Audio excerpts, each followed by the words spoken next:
All right, we're going to get started.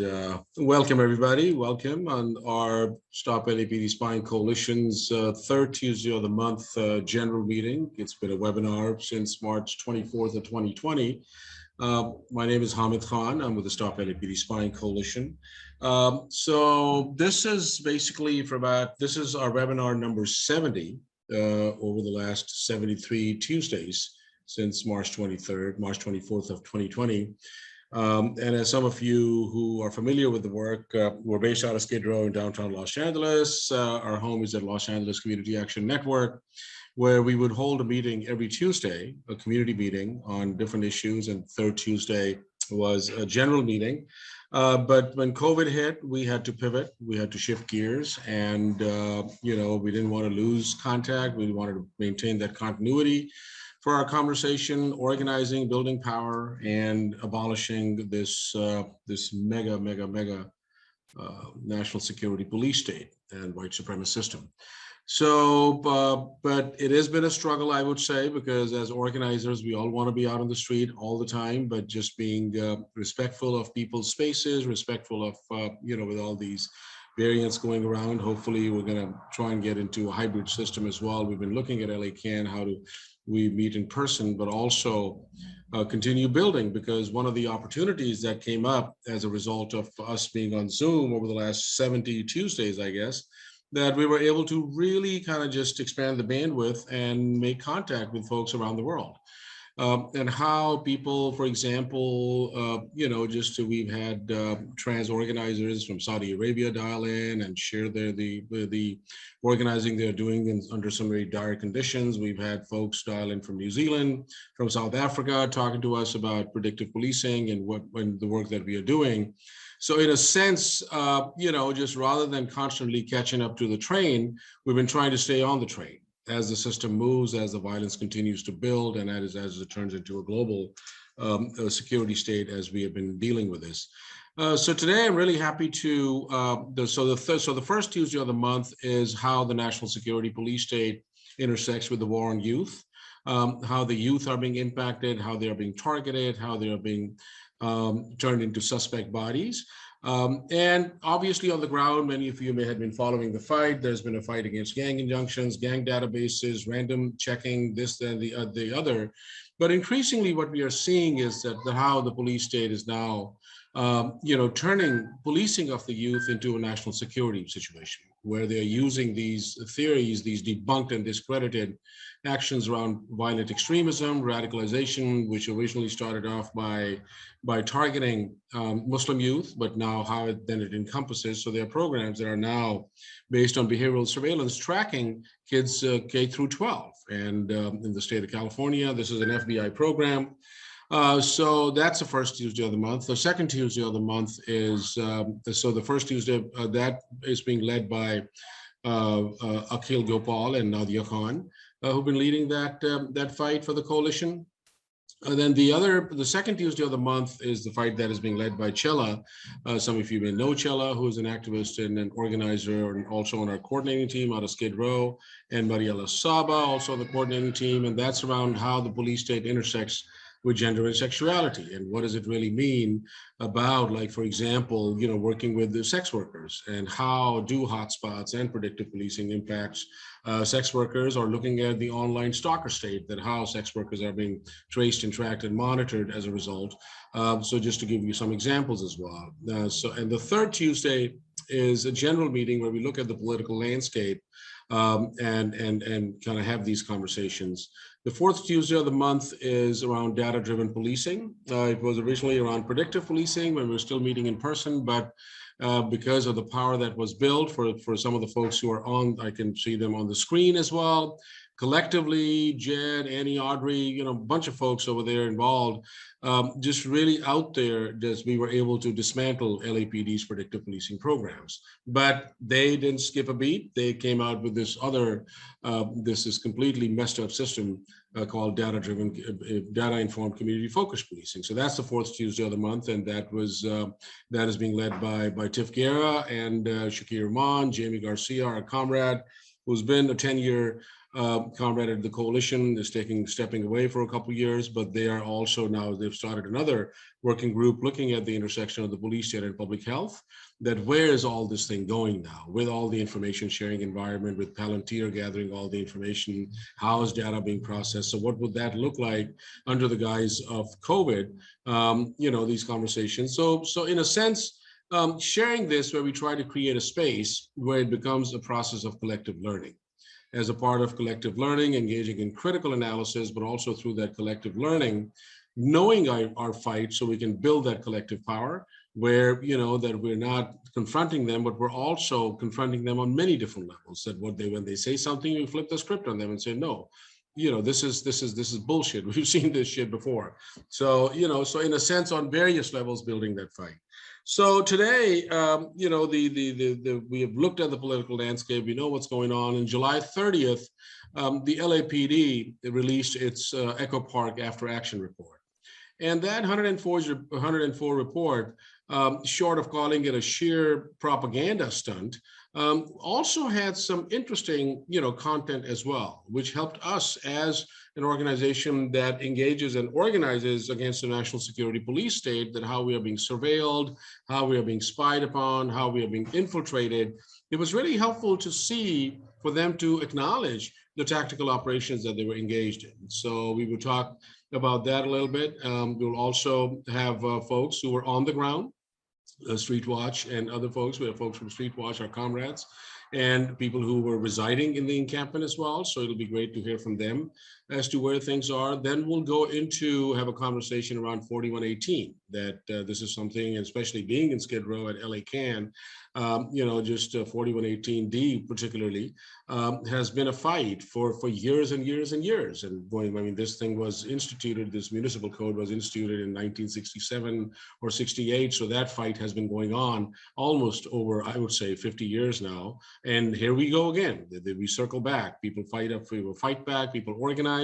The federal courts get involved. They place injunctions, but they always try to do a runaround. So we'll talk about that and see how people are organizing in Africa Town, because it's also critical that when we talk about 4118, it's not just limited to a community. It's a citywide municipal code that's gonna basically impact people's lives. And from our vantage point, it's really about population control. It's about like how the undesirables are banished, how I'm using the term that Professor Simone Brown has really lifted in her seminal work around surveillance during slavery, the title the Dark Matters, where she uses the word unvisible, that you're present and I'll see you when I want to see you, but you're not even present. So you can be physically alive, you can be well, but no, this is how I see you. So that's what 4118, when I see more and more of that the violence and the vulgarity and the treachery and the cruelty of these systems as well, that how people are removed, how banishment happens. And even after the removal, that this is how people are constantly walking into a carceral state. So what does it mean to that? So we're going to get started. I am going to invite my comrades, Nina and Shakir, to get us going on the Echo Park After Action report, and we'll just go from there. So on to you, Nina and Shakir. Thank you. Thank you. My name is Nina, she, her, aya pronouns with Stop LAPD Spying Coalition. And so with the Echo Park Rehabilitation After Action report, a few community folks have been coming together to talk a little bit about it's a 100-page report. And so it's a pretty long and in-depth report that LAPD is putting together, and which I call propaganda. But in community, we have been in conversations with folks to try to build a kind of a community response into what LAPD has written as far as the report, because a lot of what they talk about, right, is propaganda. A lot of what they talk about is from their own angle.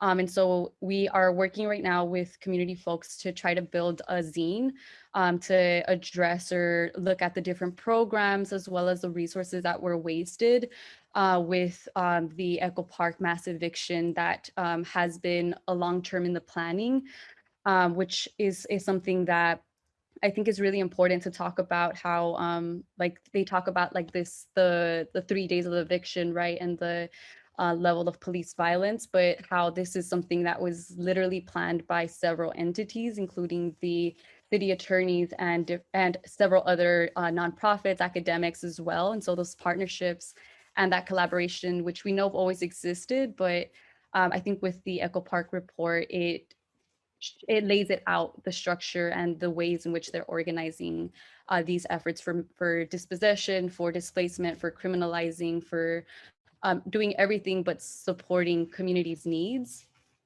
So I'll go ahead, I'm gonna share a work in draft that we are creating for the zine. And that's something that we're gonna continue to build, and that's something that we're gonna, just based off of community ideas, as well as what folks feel would be important to talk about. That's something that we're gonna altering. So definitely if folks have any suggestions or anything in the report that isn't put into this specific the zine right now, it's something that we are definitely going to be working on just based off of what folks' feedbacks are. So I'll go ahead and I'll share that shortly. And then I'm not sure if Shakir has anything else to would want to say anything about that. Yeah, no, thanks, Nina. And hey, I'm Shakir. What's up? Um, he and they. The only thing maybe is just, I know some folks are familiar with what this report is that we're talking about. If someone can also share the link in the chat, or I can dig it up in a minute, but just so, I mean, just so people know what we're referring to.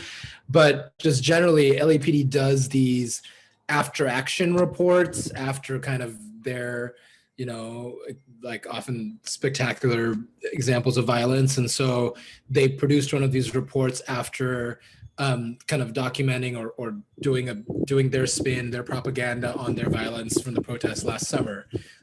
They similarly, you know, they did these after other kind of protest violence and those kinds of things. And their broader goal, like Nina said, is propaganda. It's to like tell kind of their spin on it. You see across all these reports too that they are always quickly kind of proposing in them like, oh, like, yeah, some things went wrong and this is how we fix it. And the fix is always going to be, you know, more trainings, more resources, often more literally more like spy powers, more criminalization powers. And we'll get into how there's a lot of that here. So these reports are like always not just propaganda, but propaganda designed to win them more resources, as well as kind of to establish, like, you know, oftentimes after these situations, they're either going to get sued, or you know, if we had, depending on kind of what kind of political momentum, like there could be some questions from city council or the board of police commissioners. And so it's just to provide that paper trail of like their kind of cover. So yeah, so that's what these reports are. And sure enough, I mean, this one is you know, proposing that LAPD did everything they could, but in order to really do this right, they like need more resources and more powers for next time. As well as, sorry, I know I'm talking, but like another thing that like we'll talk about that's in this, that shows up here, and also kind of you like saw it after action reports from the protests last summer, is just like a form of, I mean, and this is obviously like with the propaganda too, is just like literally kind of gaslighting, like literally like telling the community that like, yeah, like you all might have seen like tear gas being used and whatever, but like that didn't happen, you know, or like we can't know if that happened, and this is the account, you know. So yeah, so they have a whole, you know, staff whose job it is to spend a lot of time and money producing these reports to kind of keep over the time expanding and sanitizing their violence. But yeah, so let's we could dive into the community response. Cool. Yeah, so it's the Breaking Down LAPD's Echo Park Rehabilitation After Action Report. So the table of contents, so what we have here is we broke it down into different sections. So what is the report? What's the harm that's being caused? What's the dangers of the city's strategic narrative to justify ongoing land disposition in the name of private interest? What is carceral housing? How deep are their pockets? Who's Sarah? And Sarah continued.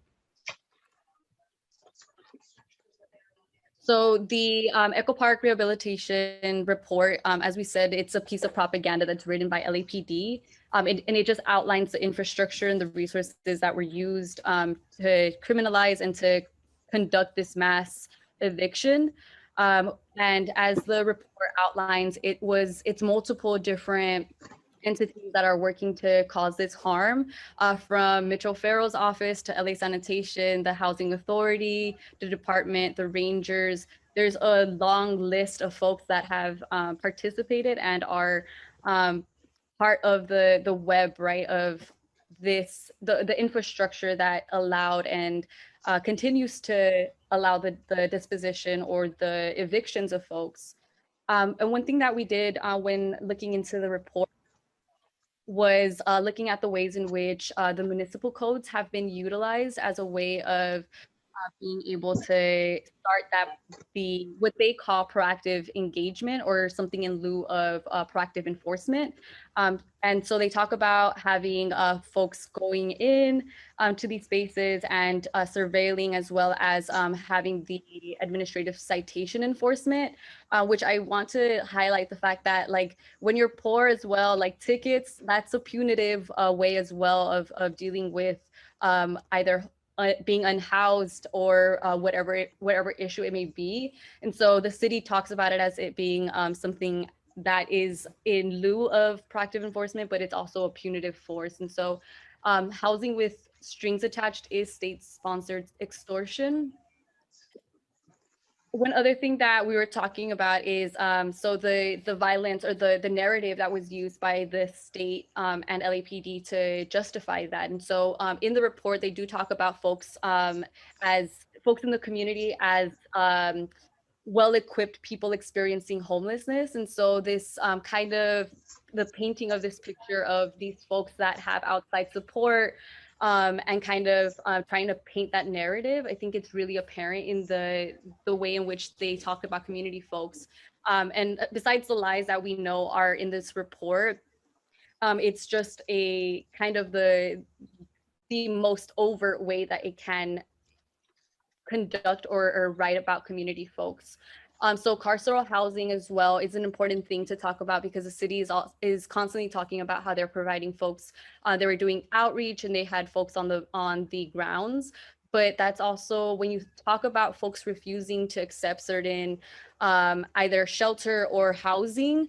Even talking about housing, it's not, if it's carceral housing, that's not considered housing, and that's not something that's thinking about the well-being of the folks in the communities.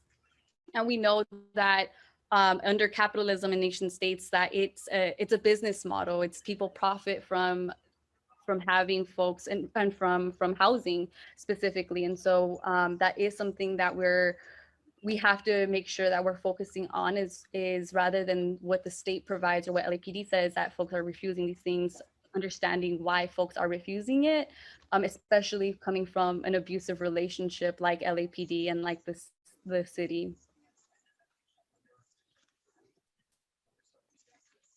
And then, so we broke down how deep are their pockets, because a lot of the funding that goes in, or a lot of the breakdown of the funding, it's a lot of money that is going and it's being invested. And so for something that is state sponsored, it's multi-organization, and it's a year-long campaign leading up to the evictions.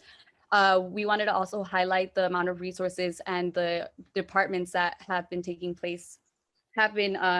kind of at the forefront of that. So 2 million were used for police hours and overtime just on the days of the eviction from the 24th to the 27th. 735,000 were used for so-called repairs.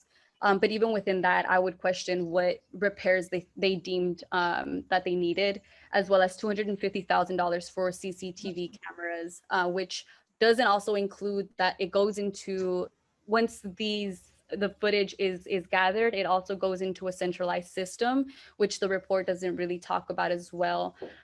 It was 104,000 to install fences and 52 outreach efforts in collaboration with nonprofits. And I also would want to highlight here that their outreach efforts also included, or so-called included, Urban Alchemy, which is in a housing provider. And so even within that, it's not, it's really faulty report that.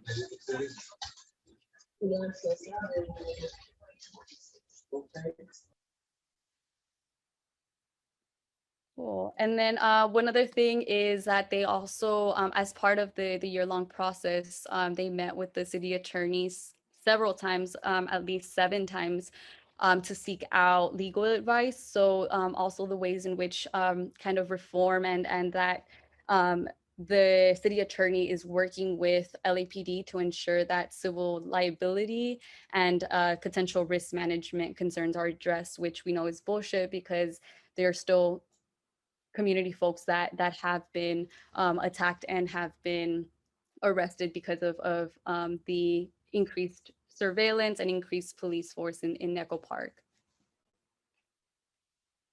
And then one of the last things that we were kind of talking a little bit about was who's Sarah and why Sarah is important when looking at the amount of surveillance that took place in Echo Park.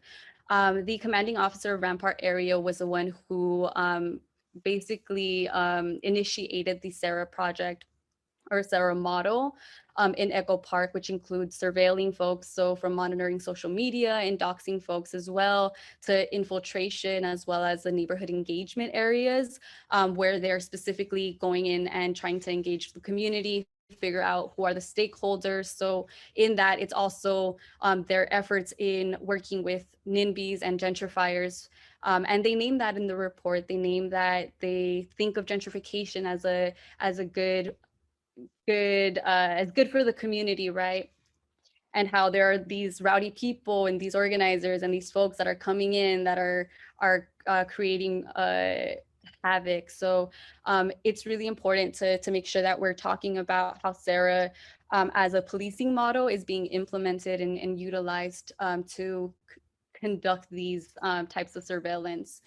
And so Sarah, it stands for Scanning, Analysis, Response, and Assessment.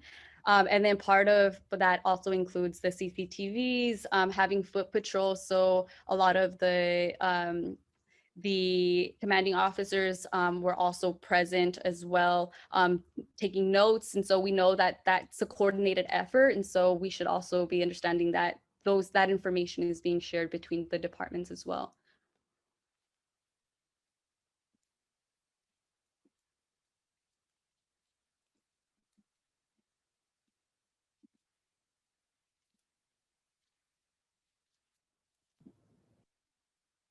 And then as far as the outline, these are still a work in progress as far as a lot of that information. It is a huge report. And so as we're piecing this together, I think hearing from folks as well that have experienced that harm is really important. And centering that, because what LAPD tries to do is it tries to portray this picture to help create that narrative that they're trying to justify the disposition and the evictions. And so as we're building that and as we're having those conversations in community, we are going to continue to build the zine to make sure that it is information that folks in the community would want to have, as well as all the fucked up shit that folks have experiencing, also trying to honor that and honor that ongoing violence that they deploy time and time again.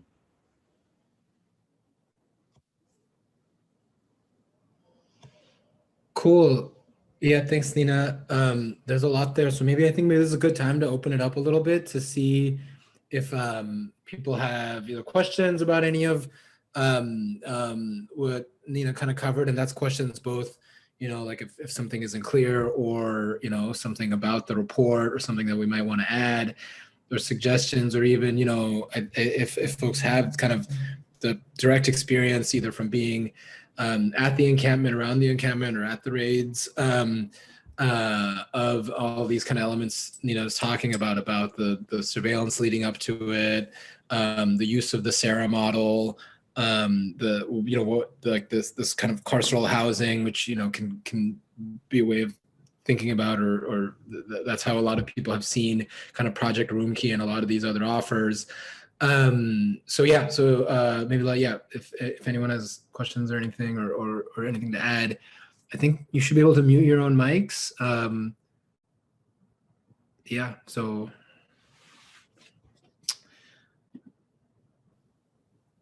We have one question in the chat. yeah, so the question is, okay, could you elaborate on the infiltration aspect mentioned? I could, well, a little bit, but I know there's some folks here who we're gonna call on momentarily, so maybe this is a good moment to just do that. But I know Jed, Annie, and there's maybe others who are also, who spent time with the camp or at the camp and in the park. So if y'all wanna talk about what the infiltration that you witnessed or experienced.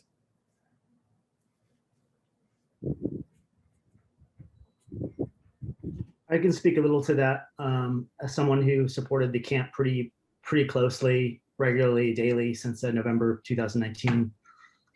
Infiltration that I've witnessed, or that community members at the camp expressed to me that they felt was happening, was either in the form of a lot of things, but undercover cops coming in to see if people were dealing drugs, like asking for drugs, to see if there were drug dealers at the camp.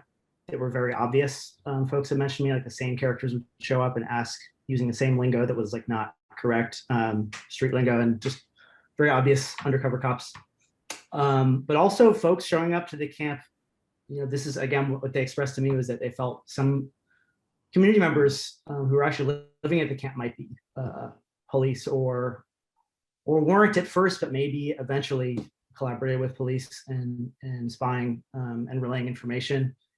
None of that has been like confirmed, but that was something that folks had expressed to me a lot. They felt was happening, and just, you know, a lot of, obviously as the resistance there at the camp grew, you definitely felt, I felt it, and you know, I wasn't even living there, but at the time I was there, you could feel an increased sense of just more patrols from LAPD and park rangers, but also a sense of like cars driving by and taking pictures, maybe more cameras installed, people watching across the street. The white gentrifiers, the property owners, this one apartment building in particular, the Parkview Apartments, the apartment manager would often spy from his balcony and take pictures. We actually saw LAPD once using that balcony, or we saw an officer up there. So I don't know if they installed stuff up there to spy, but those are just some examples. I don't know if anyone else wants to elaborate. I know we had some park residents who were maybe going to attend. I don't want to call anybody out if they feel like expressing or not. It's very traumatic stuff that people experience. So it's a lot, I think, to ask folks to share, but it'd be great if anyone was willing to.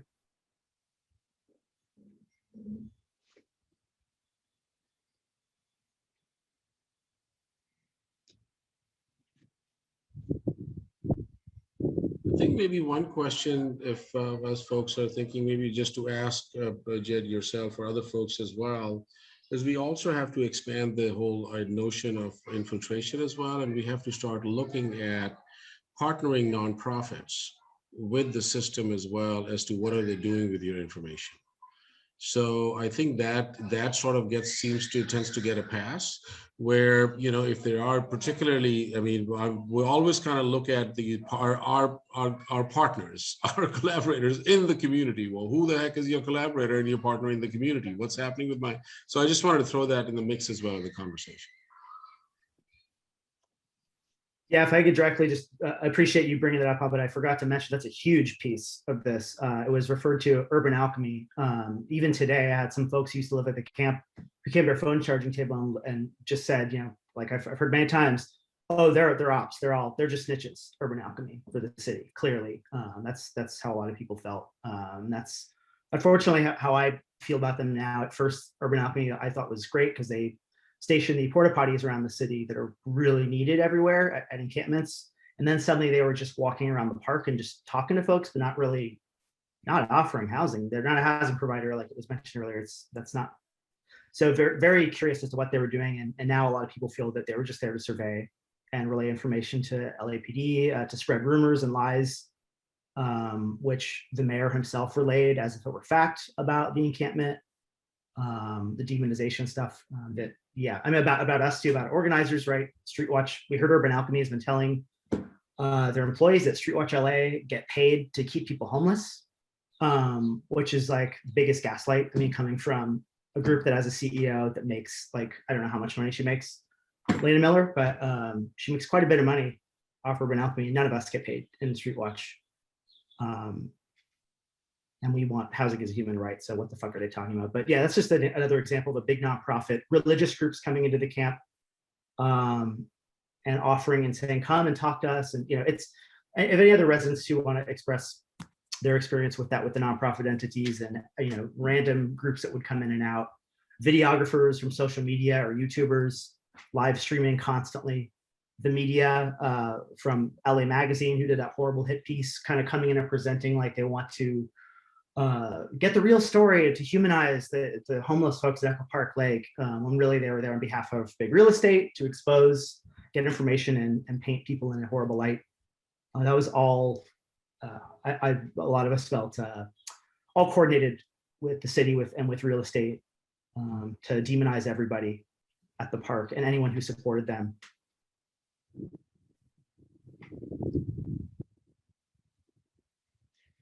Yeah, and the chat says comment that Urban Alchemy also doesn't pay their own workers a living wage either, at the same time that they are, you know, the management stuff is enriching themselves.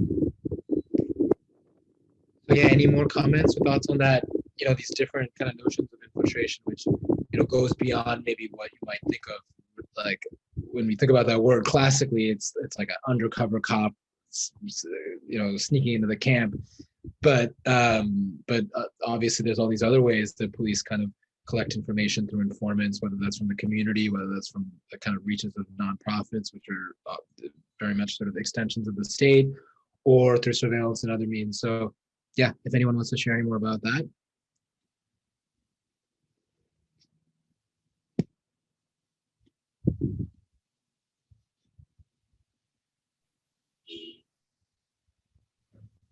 And I think in the question, someone also asked, did the report address the protests supporting the camp?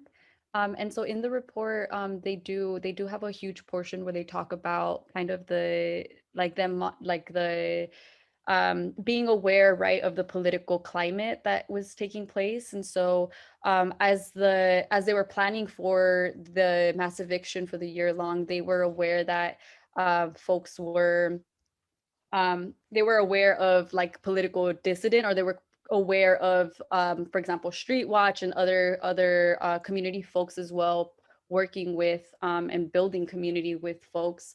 And so there is a heavy part in the report where they do talk about monitoring that. They do have screenshots of different community organizers, as well as screenshots from folks from the lake, right? So the way in which they we're kind of taking screenshots as protests were going on and being aware of either through Instagram or whatever it is. They did have tabs on where folks, either the protests that they were planning, and so that was something that in the report it does talk a lot about, and also making sure that they were so part of the outreach, right, it was to cover their bases and to be like, well, we try to get folks housing, or we try to do these things. And so because because it's under the guise of outreach as well, they were able to do what they wanted to do, which was evict folks initially, but they knew that it was gonna come with folks protesting as well. And so the report really does highlight that they were aware of this, and that's something that because they do address that throughout the report, it's something that, you know, that they were thinking how to create that narrative. Yeah, and another part of the narrative that's in the report, and others should share about this too, is talking about like when, and this goes back to Steve's question too, is did the reports address the protests? Yeah, but the reports very much talked about it as there were people living there, but then there were these outside kind of agitators, kind of along the lines that Jed was saying, that the kind of narratives that Urban Alchemy and others were spreading of these are people. I mean, literally in the first paragraph or something of the report, they describe it as like there were the community, there was not the community, they described just like the people living in the park, and then there were social media influencers who kind of came and tried to take advantage of it, or or drew a lot of attention to the park, and that's why LAPD had to escalate its violence, and LAPD didn't want to be involved in it at all. It's not their job. That's kind of how they spin the whole thing. And that I think also, I see Charles's question here, which notes that, yeah, in the George Floyd uprising, their after action report was kind of, and it was a number, it's actually, there were like 3 reports commissioned by the city, all of kind of present some critique of what LAPD's response was, but only in the form of like, it's because we weren't coordinated enough or trained enough or didn't have these surveillance tools, didn't have these spy powers, all of that. And so, you know, what Charles describes as expansion of their surveillance political policing apparatus, and asks, what's the narratives that we should be looking out here? And so, yeah, I want to hear from others about who have spent some time on the report, like what they see, but I think just a couple that jump out. I mean, one is immediately the report calls for criminalization of adding flashlights or strobe lights to the prohibited, I forget what the Municipal Code section is, but it's the same one that they added like laser pointers to after the last protest. And I think it was today or yesterday that that was debated in the city council, and Buscaino was kind of sick because people raised like, I mean, flashlights and strobe lights, like a lot of people carry those. How can you criminalize that? And he made the point of like, no, I don't mean like people like me. I mean, obviously, you know, certain types of people having them. So that's just, you know, like just in the same way that all of these protests, they use them to expand their political prosecution powers and political surveillance powers. That's like a kind of really concrete example of it. But yeah, want to again open up if others want to share anything.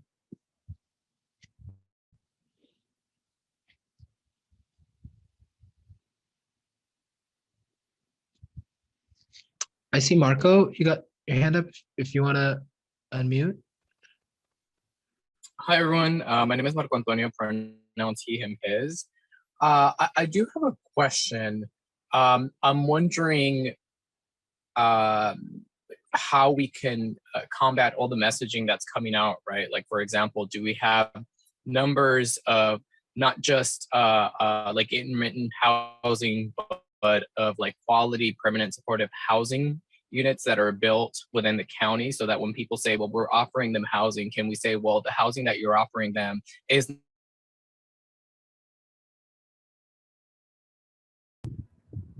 Hey, Marco, if you're still talking, you got kind of cut off.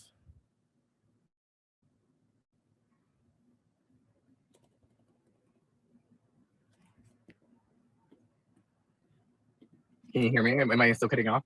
Perfect. Oh, okay. You're good. Yeah, so like I was mentioning is do we have any sort of tools or data that we can utilize to combat that messaging? Like, for example, like I was saying, in regards to and I'm going to just talk about LA County in particular, because that's the county that I live in, and obviously where the city lies as well. So in regards to the number of people who are unhoused, the number of housing units that we have in regards to permanent housing or permanent supportive housing or housing with services attached to it, and not just you know, like intermittent housing to basically get people off the streets and, you know, put in some sort of like confinements with other people that may pose a danger to them, as well as maybe pulling up either incidents in which unhoused people were moved into these intermittent housings and either suffered some sort of harm, whether physical or mental. I don't know if we, you know, if we have any sort of information like that that can be utilized when this messaging is put out, and how to combat it. Thank you. Yeah, if anyone kind of has those numbers or narratives that they want to share, I mean, I think it's both like you're saying, kind of the limited availability of actual permanent supportive housing in LA and limited investment in it compared to the kinds of housing you're describing, which I think is sort of what Nina was sharing. We can think about as carceral housing, that it's either itself like resembles the conditions of incarceration, or the purpose is to kind of funnel people into jail. So if folks can share those, like the bigger picture, or even, I know that a lot of the people who are supporting the camp at Echo Park can talk about even what happened to the offers of housing that the individuals there received, like what it looked like in even the days or weeks that followed. Yeah, hi everyone. I'm Annie. I'm an organizer with Street Watch in Echo Park. I can speak to this a little bit. I think one of the key things about the report is it makes clear that the city uses the term housing when they don't at all mean permanent supportive housing. They use the word housing to describe a shelter bed for one night. Obviously, they use the word housing to describe project room key rooms, which are essentially prisons, right? So it's in addition to the problem of there not being nearly enough permanent supportive housing, I think one of the things that's happening with this narrative is that they're using the word housing to describe what we, I think, would not consider housing, and which folks who have stayed in shelters and hotels certainly don't consider housing. So I think that's a big piece of it. And the other one, I think, is there is a group of tenants in Project Room Key, Project Home Key now, and some of these other as the city calls it, housing solutions, called ATTACK, Unhoused Tenants Against Carceral Housing. And if there's any ATTACK members here who want to speak a little bit to that. But that's all to say, that's a group of tenants who are fighting back and trying to build against these systems, and I think generate some of that knowledge that you were speaking to, Marco. But yeah, I'll let anyone else chime in on that. Thanks.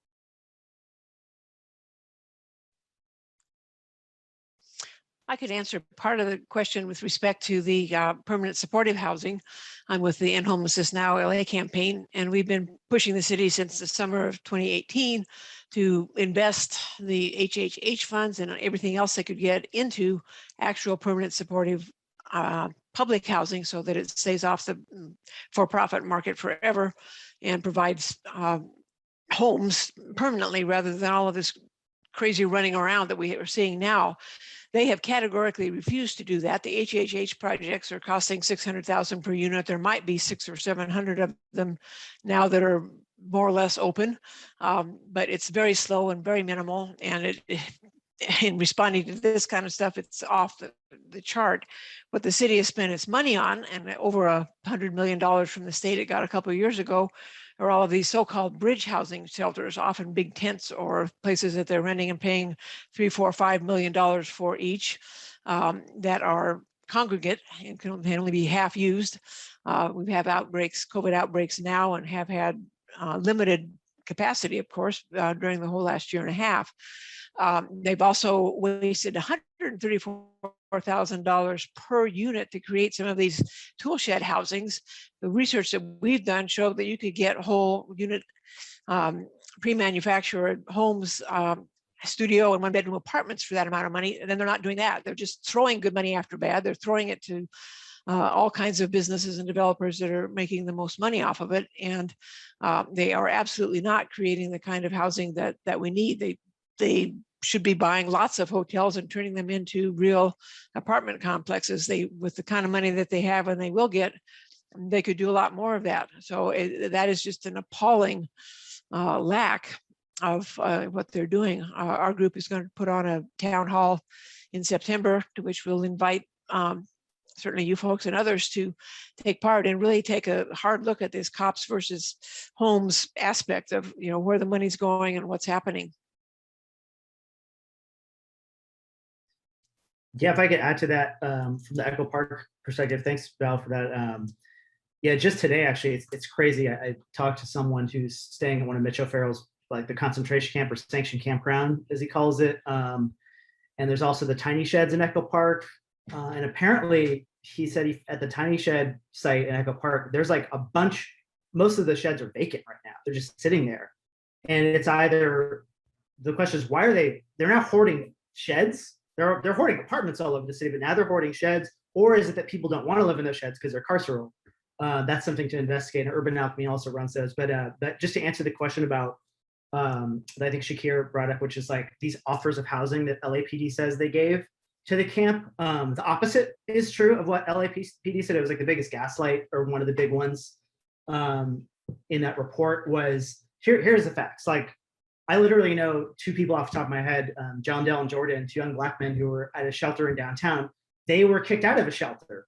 They were kicked out of a shelter, not because they did anything wrong, because they do a shelter shuffle. They don't even have enough beds for unhoused folks. So there's like, I think a 90-day, or I don't know what the period is, where they rotate out people.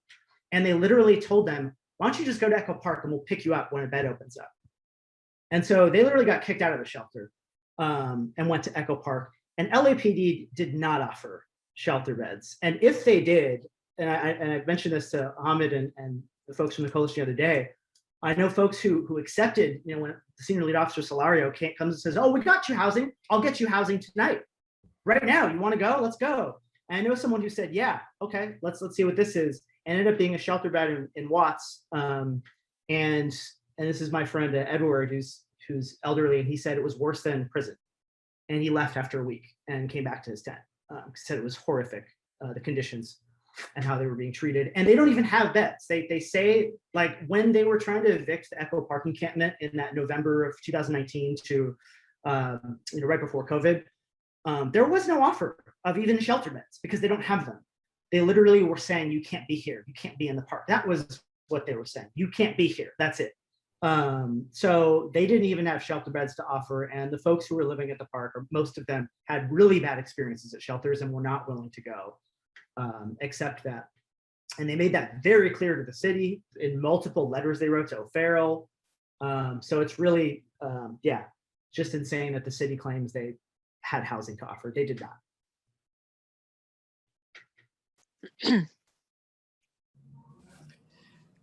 I see Danny and I think it was Joanna dropping a lot of knowledge in the chat. So if either of you want to unmute for a moment and share any of that, just feel free.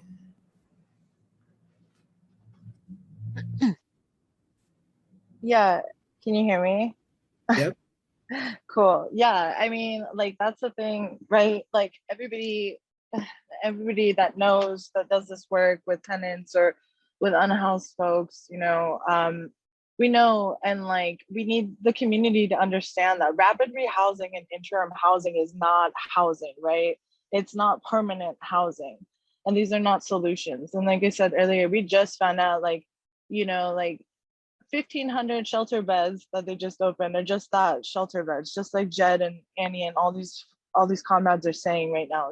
Like, we know, and like, residents don't necessarily want to accept that kind of shit, because it's like, you can't even fit all your belongings in there. Like, that's not real housing. That's not safety. That's carceral, and you have to check in with people, and it's like, this is traumatizing for people. And those 1,500 beds that the city just opened, that everybody's banking on, like, they were supposed to fulfill that requirement over 10 years ago. I forgot which court case that was that won that. Maybe Val knows, or somebody else, Holland. But yeah, it's like, that's 10 years too late. Yes, it's Jones. That's the one. Yeah, it's like, that's 10 years too late. Like, what are we gonna do? You have a housing crisis. It's just like, just open up the Caltrans homes. Like, we have empty houses sitting there. It's like so ridiculous. And with 4118, like, obviously we're gonna get into, but yeah. Yeah, I'll just add hi everybody. I think it was the County of LA in 2018, we voted to spend $1.2 billion with Prop HHH on exactly permanent supportive housing. They said it would be 10,000 units built. There is nothing close to that amount built 3 years later. There's been a huge audit. It seems like they're able to build endless amounts of hotel rooms and luxury market rate lofts, but not actually affordable social housing. And it's interesting too, because the Jones Agreement was all based on a court case. So that was the city under duress in a civil rights lawsuit. And the thing that they were like, being forced to do was to provide beds before they could start criminalizing people. So all of that to say, like, their incentives are totally off, right? And they're using housing as basically the linchpin to criminalization itself. It's just so back.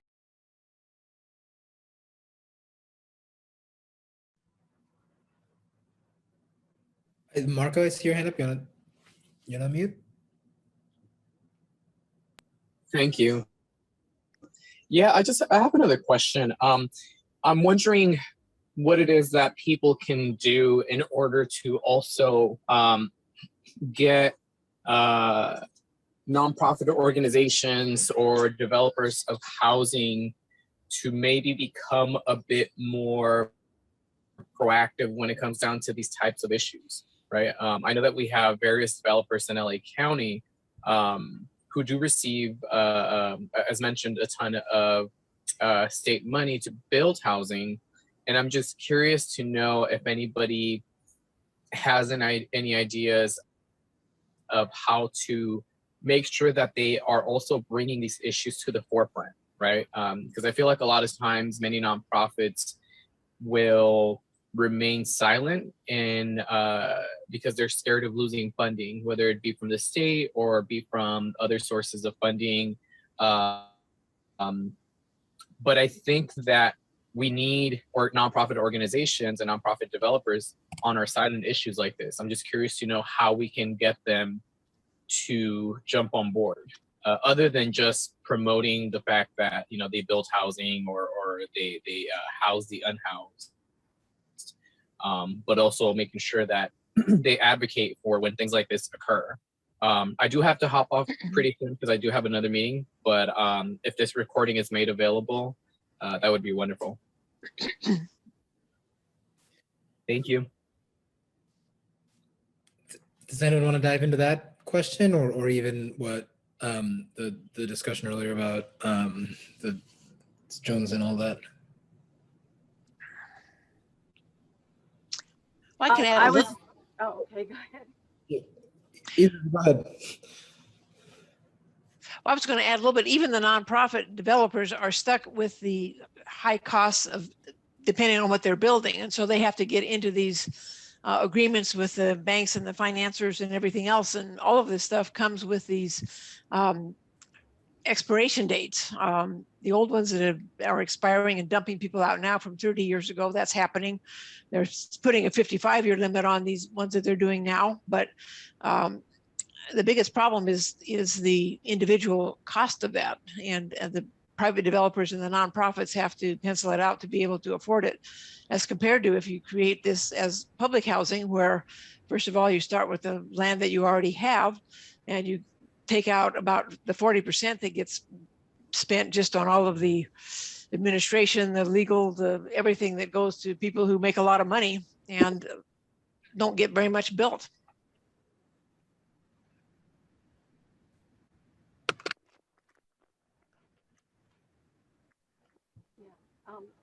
I was just going to say, just before I signed on to this meeting, I was listening to somebody who had filmed the sheriff today, or just very recently, talking to the vets at unhoused vets near the campus, the ones that are like sleeping on the street there alongside the fence. And so he was like a small community town hall kind of thing, where the sheriffs were saying, how much they want to help, and they're really going to do this right and all this stuff, and they can be trusted.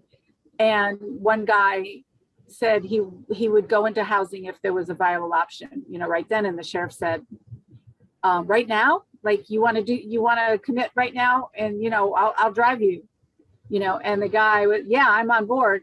And then it was like, that was it. The sheriff sort of backed off. And, I was assuming he backed off because someone called his bluff and there was no housing, so typical. on film.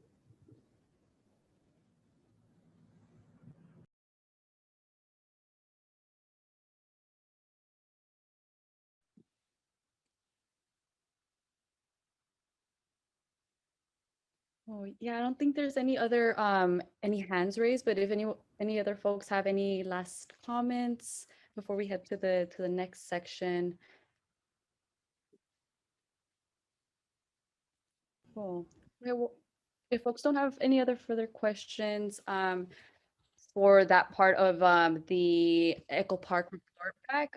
We are going to still continue to build this as well and dive into the different tactics that were being utilized. So I would encourage folks to reach out as we're developing this, the zine, and as we're developing the outreach material to kind of push back against that narrative that LAPD and the state and all these entities have a huge budget to kind of to help create their. So I'll go ahead and I'll pass it on to the next part of the conversation, which Shakir is going to talk to us a little bit about 4118 and the parallels between 4118 and Echo Park and overall the carceral housing. Cool, thanks, Nina. I think actually, because of timing, and I know if someone who's visiting who needs to leave soon, I think let's come back to the 4118. Matios, if you want to take over talking about Africa Town and yeah, that history.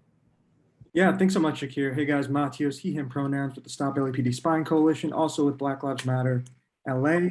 And yeah, so thank you so much, Jed and Annie and everybody else who shared. And I know, Jed, in the coalition's conversations with Streetwatch, one of the things you said that really stuck out for me was how one of the primary catalysts, I should say, for the NIMBYs, the police, like that coalition to ramp up their efforts in displacing the residents of Echo Park Lake was anti-Blackness and the formation of a community of Black youth at Echo Park.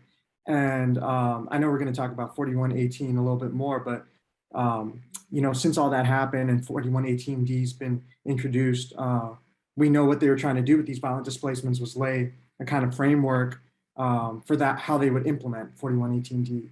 But it's important to note that while they were running this campaign of displacement against Lake residents, there was a concurrent campaign being undertaken in the Black community. And today, we're so lucky to have someone I greatly admire. I consider him a friend, a teacher, a brother, an embodiment of sincere and absolute love for Black people, a freedom fighter who's been advocating for the unhoused, street vendors, and community members. Billy, I can go on, but I'm supposed to let you talk. So how about you introduce yourself really briefly and talk about what the Africa Town Coalition does. Wow, I appreciate that. Thank you, Brother Matios. You know, it's an honor to be here with the true champions of this city, fighting for change, fighting for what's right. My name is Billion. I'm a member of the Africa Town Coalition, and our coalition is fighting to claim space in what a lot of people know as Lamert Park. We are calling it Africa Town as Black people have been denied any true space in this city, even though we were part of the foundation of the city. We, for a few years, have been working with different elders and groups to claim this space. And about 2016 is when the formation of our present coalition came together in response to a lot of the police killings that were happening. But we noticed around that same time, in what we call Kamathi Park, a lot of people know as Lamert Park, about 50 of our brothers and sisters had started to take refuge there.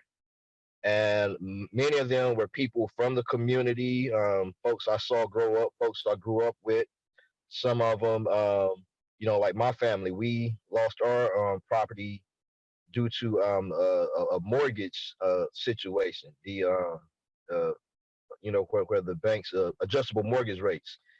But other folks, similar situations, a lot of people as their parents, grandparents transition, lost properties, and then of course just the rising rents and other issues resulted in a lot of people living in the park.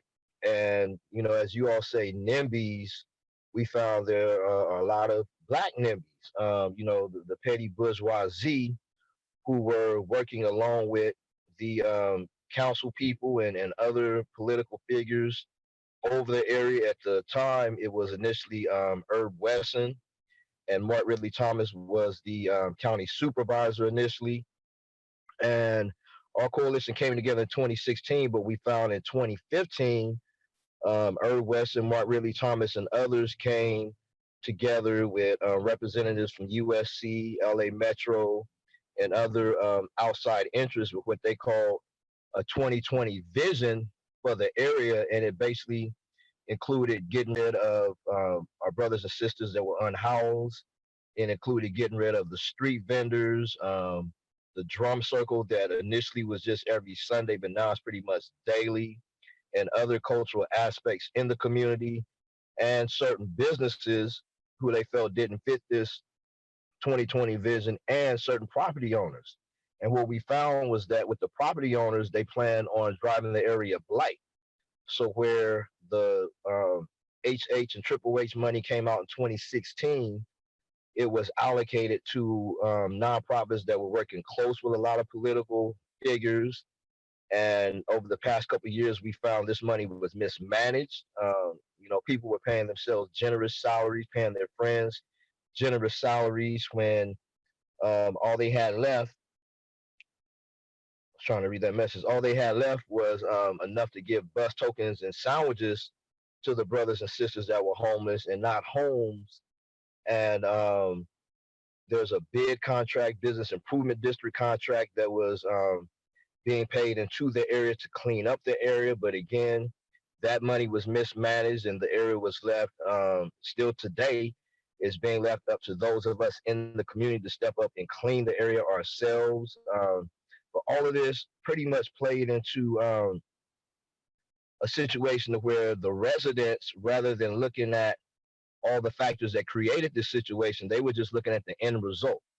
And they were seeing brothers and sisters who was homeless as the problem. You know, they weren't looking at the banks that ran the mortgage scams. They weren't looking at the rising cost of living. They weren't looking at the negligence of the nonprofits to not house people. They weren't looking at the negligence of the mismanagement of the bid contract to keep the area clean.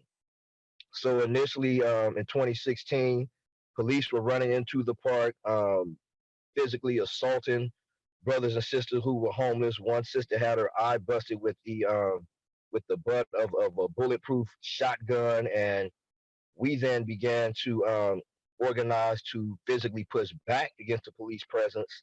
But we also started mutual aid programs to start better identify what it was different people needed. And with that, what we found was a lot of what's called mental health was really people needing a outlet to communicate, an outlet to share people, you know, their stories. One brother lost his wife, and after, you know, he lost his wife, the Section 8 voucher was in her name, so he was left homeless. Another brother, veteran, you know, went to the Middle East and fought, you know, for what he thought was right, but came back and got treated as such. But we found a lot of situations like that to where people started coming out of drug abuse. They started coming out of alcohol abuse and started to ground themselves a little more. And then about a year and a half into our campaign, 2017, about April of 2017, they housed about 30 people. And weeks after they got housed, many of those people came back looking like completely different people. But after that happened, about a year later, they then put a $500,000 gate around the park, basically forcing everyone out of the park. And I guess they thought people would disappear, but it resulted in a number of encampments in the immediate area. So over the last few years, we've seen a lot of different weird things happen. Just about 6 months ago, we were seeing a number of encampments catching on fire suspiciously. Last year, during the whole COVID situation, we noticed right as they were saying the whole COVID crisis was peaking, they came up with this project Room Key. And some of the people that went into that came back and shared with us that it was basically carceral and why they weren't able to maintain living in that situation. There are other situations like shelters. You know, it's pretty much been said everything that's wrong with shelters, but in addition to the trauma, the frustration, you know, people become liberated after living out on the streets for so long. So you go from being liberated, living your days as you choose, and then going to this situation where you're told what to do at this time, that time, whatever. Again, it just wasn't working. It wasn't working and closing people into these tiny spaces with this disease or whatever that was supposedly claiming all of these lives. So pretty much all around, the plan was failing. And again, it came to funds going to nonprofits to resolve these issues. And as a lot of us saw with LASA and Hopics over the past couple of years, it was gross mismanagement. So, you take all of these things into consideration. Then last year, the transition from Irv Weston to Mark Ridley Thomas stepping back down into Council District 10. And Mark Ridley Thomas, working with a number of local organizations, Lamert Park Village Inc., Lamert Park Merchants, and a number of different groups, again, advocating for the shutdown of both the unhoused, but also the street vendors. And that's something we saw with 41.18, that it presents a threat also for folks who have been either forced out of the workplace or people who just chose to be micro entrepreneurs, as they have been harassed for several years, and the buy-in to become a permitted and licensed vendor is almost impossible for a lot of people, especially if they're food vendors. Now we have the situation where they're basically being told, they can't set up and sell anywhere. So these are some of the challenges we've been having, and our primary solution has been community. Last year, fortunately, we had a very brilliant lady step up, Sister Jen with LA Legal Assistant, and she helped us navigate through a lot of the permit process and licenses. So we've been able to get a number of our vendors licensed and permitted. And then it went to an issue of taking claim to the streets. They earlier this year, they really started pressing to shut down a lot of the street vending, especially on Sundays. It's when we have our main market. But they put out a permit to turn into a farmer's market. So rather than allowing outside or hostile interests take claim of the streets, we were able to take claim of the permit. But once we got hold of the permit, they then threw all of these requirements and fees on us to where we're paying basically $6,000 a week to hold on to this permit. So $6,000, that's like 2 mortgages we're paying every week. So that's been a real challenge over the past few months. We've had this since mid-April. So from mid-April till now, the past several months, that's been an issue. For the first couple of months, the council office attempted to revoke our permit. When it was issued in April, it was supposed to be a year-long permit. But about a week after our first market, we were told it was going to be revoked at the end of June. So we had to do a lot of organizing and aggressive actions to basically say, we get this permit, or a lot of things become disrupted. So we were awarded the permit, but again, the issue of the fees and requirements have still been an ongoing battle. It's like every so many weeks we get a new fee. The fire department wants to charge us this. The police, for them to not come into our space, we have to have X amount of security guards. We have to have these $1,000 barriers every week. And we saw what happened to the Avenue 26 night market a couple weeks ago, and we know that was the threat we were facing initially. And even now, as we're looking at how long can we continue to pay these fees, Mark Ridley Thomas just came this past Sunday and said he will sit down with us next week to further look at what's happening. But at this point, again, we really are dependent on the organization of the people. And fortunately, they have responded well. They've come out, volunteered, done a lot of different things to show that they really want this in the community. But the next step is really getting people to look at the housing situation, not so much at the victims, but what created the victims. And if we're going to criminalize anyone, let's look at the police, let's look at the politicians, let's look at all of these investors that are raising the cost of living, and let's look at all of these properties that are just sitting there. So Just to sum it up, that's pretty much where we're at with the fight in Africatown. Thank you so much, Brother Billion, for that thorough review. I feel so empowered to hear about how, Africatown, Lamert, whatever you want to call it, keeps getting thrown these obstacles, these weekly fines by Mark Ridley Thomas, who really was the father of this amended ordinance 4118. And yet, y'all have jumped over every single one, and how you've utilized organization and the threat of agitation to kind of keep on going. And, it's really jarring for me to hear, and think about a lot of the parallels between what they've been doing in Echo Park and what they've been doing in Africatown, just in regards to the erection of a fence. I know that happened there. Even apart from the one in Kamati Park, there was a smaller fence put up in June, I believe. And then just the utilization of, bids like Community Build, these nonprofits, to enforce this displacement. And I guess if I know we only have you for a short time, and I'd like to open it up for questions from everybody else, but if you could speak on, the coalition talks a lot about how the stock estate is unleashed to displace folks, how Sarah, which we talked about earlier, is utilized by the stock estate to displace folks. But in what ways have you seen surveillance manifest itself in Lamert Park?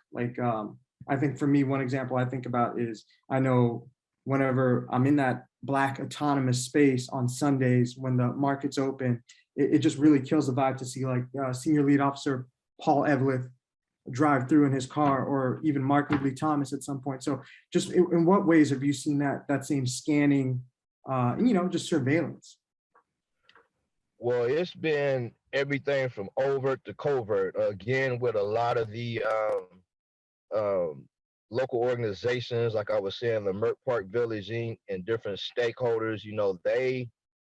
They were not hiding the fact that they were hostile towards brothers and sisters that are unhoused, the street vending, and a lot of the community meetings. Both some of the lead organizers of those organizations, but other members in those organizations, they would come out and boldly take pictures. And the very next day, on Mondays, the day after our market, initially there was a complaint about the trash. And again, where people are just saying, people coming out leaving trash, the bigger problem is that sanitation has pretty much transferred that over into these bid contracts, business improvement districts, and where Community Build was mismanaging it. And again, the president of Community Build, Robert Saucedo, being tied in very closely with Mark Ridley Thomas, it appeared to be very intentional. So again, that is the more overt surveillance that we've noticed. Social media, sites like Nextdoor. There were a lot of outright complaints. Facebook, certain groups, the Windsor Hill View Park group, there were some outright complaints. But also over the years, we have seen with different cases where they had undercovers on us. Going back to, I believe it was 2007, we had another young organization out there that eventually got entrapped. And when we were going to court with them, we saw a number of undercovers who were out there in the park with us every Saturday and Sunday. One of them even, smoked blunts with us. But since that time, we have, more so than being able to prove whether or not people were agents, it's just looking at the pattern and the energies and the disruption, the divisiveness different people bring. And where we know some of this is just people acting out of their social ills, when we see the pattern and the real intention to be divisive, disruptive, then we could pretty much suspect, those people aren't there working in our best interest. Just like a lot of these nonprofits, for them to get their funding, their grants, they have to stay in good with the political figures who are going to be either awarding or putting in a good word for them to get these grants. So where certain businesses and different groups we thought initially, had the interest of the people, over time, we've seen, no, they're just as capitalists, at the bottom line, end of the day. And whatever information, we mistakenly shared with them when we thought they were okay. We later found out they were going back sharing with, the state. So it's just multiple layers to this at this point, to where you just really have to, over time, monitor who is really sincere. And then even amongst folks who are unhoused, amongst folks who are street vending, we've learned, like just this past Sunday, some of what we shared every Sunday morning, we have a circle with our vendors, and within a few hours, information that was shared in that circle came back through another source. So we know, even amongst us standing together, there are people who are not there with sincere intentions. And social media, several times, for me personally, going all the way back to the Chris Dorner incident, certain things I posted, the LAPD responded to one of my neighbors' homes inquiring about me. But with one of the meetings we had with Mark Ridley Thomas, representatives from his office a few months ago, they raised issue with some of the social media posts that were made on our vendors page.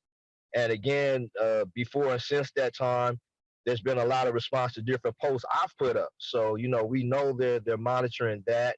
We know they got people amongst us who are spying. But again, it's just really, I think Fred Hampton, Senior, put it the best. If you go so far underground, you're limited in how much organizing you can do.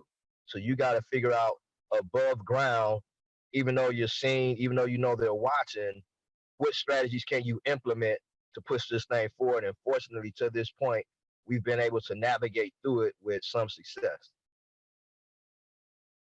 Yes, thank you so much. And, that's why we build knowledge, so we can fight this fight. I know we only have you for a couple more minutes, but I'd love to open it up to at least one question, maybe two, if anybody has any questions for Brother Billion.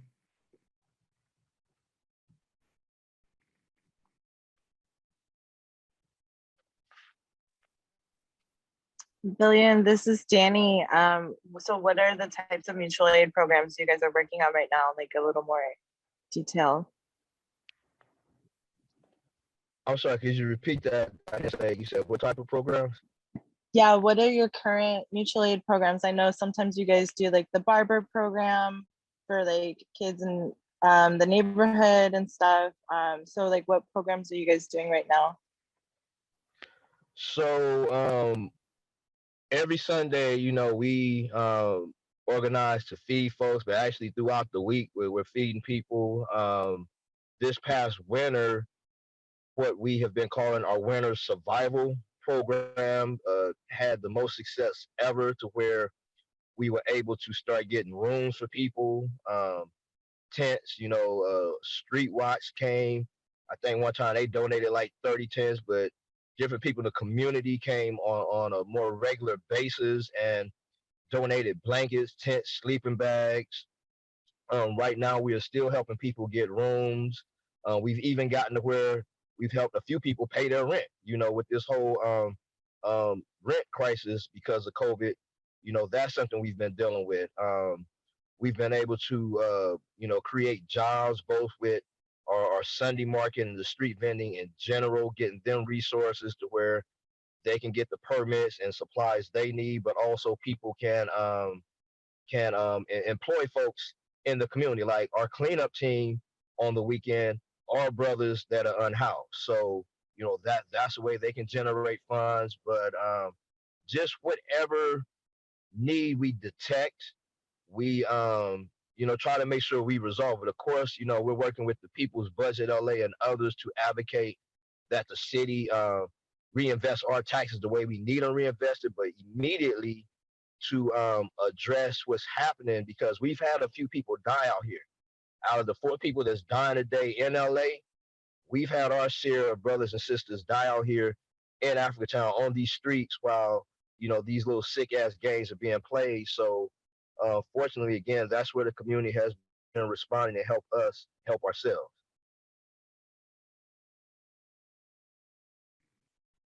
Thank you so much, Billion. And we got another question here in the chat. How's the Africatown Coalition looking at 4118?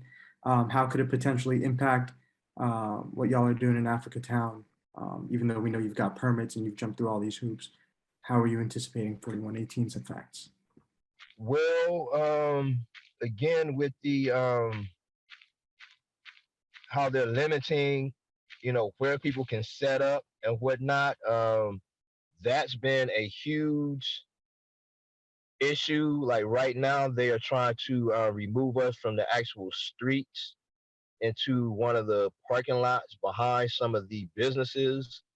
And the problem with that is because people won't see the market as much, and it will very likely reduce and limit the foot traffic, the people coming to support the market. And again, that will affect people means whether they're using their money to pay rent, get hotel rooms, but also just this past Sunday, the LAPD came running through there claiming they were looking for someone.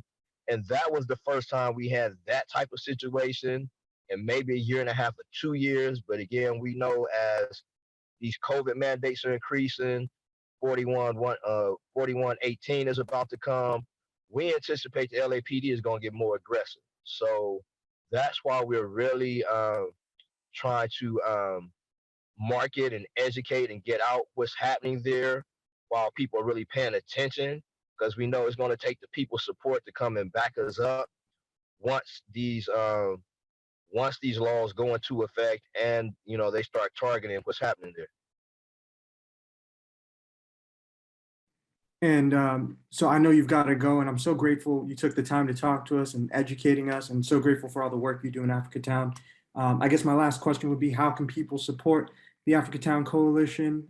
We know they try to build these financial walls in front of you, or in any other way. How can we support you? Right. So I added the Cash App, but also on Instagram, we are Africatown, because in addition to funds, periodically we need the phone calls made, we need the emails sent, we need bodies showing up. Matios, we most definitely thank you and the brothers and sisters, Brother Hamid, still showing up, still putting in the work. But yeah, a lot of times that's what's needed. If it does get to where they start to enforce 4118, because our community more so is about straight out resistance. We've had a number of physical altercations with the police, and we would hope it wouldn't get to that. But at this point, seeing how desperate they are and trying to remove a lot of us out of this city, if folks could just monitor and see when we put out that call for bodies, that is especially needed. But in the meantime, any financial support will work, but also, whatever calls, and also let us know when we need to come out, because, that's what we do. Sunday, we are tied down in Africatown, but Monday through Saturday, we're fighting with Downtown Crenshaw, we're fighting with BLM LA, and whoever else needs us, our brothers Dogon and General Jeff on Skid Row. So wherever we need it, we will respond. Thank you so much, Billy. And Jason dropped in the chat, you are a godsend for our people. I truly believe that. I appreciate you taking the time. If folks have any other questions, I'd suggest they direct them to We Are Africatown on IG. Thank you so much. And I'll leave my email and everything before I cut out. But thank you. I appreciate y'all, man. I love y'all. Keep doing what y'all doing. We gonna win this shit. Fuck the state. That's right. Appreciate you, Brother Billy. All right. And so I think that concludes this portion. And Shakir, I'm going to pass it along to you. Word, thanks. Yeah. Thanks, Matthias. Thanks, Brother Billion. I think we were going to talk earlier about 4118, which I'm glad the question came up when we were able to talk a little bit already. So is that, should we do that, y'all think? Okay, cool. And yeah, I mean, I think, we've talked about it before in these meetings, and a lot of us thinking about it, but we want to kind of focus on basically what we're already seeing, and these examples, like what Brother Bloom was talking about, as well as like the examples of the kind of what we've been discussing and analyzing about the raid at Echo Park, that these are examples of how policing and also surveillance, and in particular kind of data-driven policing, and a lot of the tactics that the coalition organizes against will be critical to the enforcement or implementation of 4118. And in that way, these kinds of what happened in Lamar Park, what's now happened more recently in Echo Park, are kind of in a way like test runs for what is going to be unleashed across the city. That's been sort of kept at bay. One, folks were talking about the Jones case as an example of something that's at least kind of staved off enforcement for a little bit, but both as the city kind of plays with the numbers of housing as well as gets ready, as well as basically is retooling the Municipal Code 4118 to make it a weapon that they're hoping is going to be kind of be able to survive legal challenge and be a way of kind of piece by piece, zone by zone, incrementally outlying and criminalizing poverty and homelessness across the city. As well as, like Brother Billy just said in the chat, like including laying the groundwork for that and actually starting to displace people in preparation for the Olympics in 2028. So yeah, I mean, I think even in just what we heard, Nina was talking about, and Jed and others shared some more details about the SARA model. So that stands for scanning, assessment. What's the R? We have scanning, analysis, response, assessment. Yeah, assessments at the end. Okay, which is basically like this model that's kind of existed.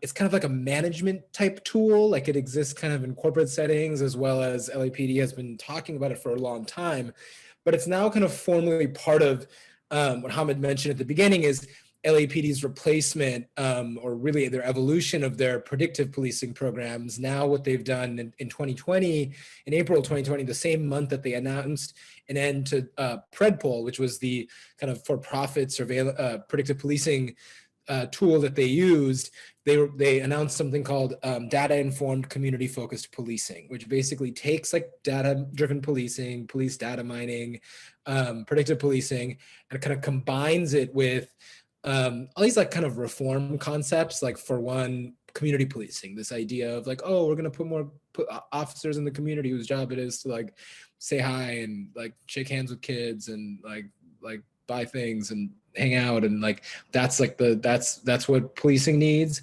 as well as just all these notions of like police accountability, like that we can reform police including by using data to kind of make policing more efficient and more fair.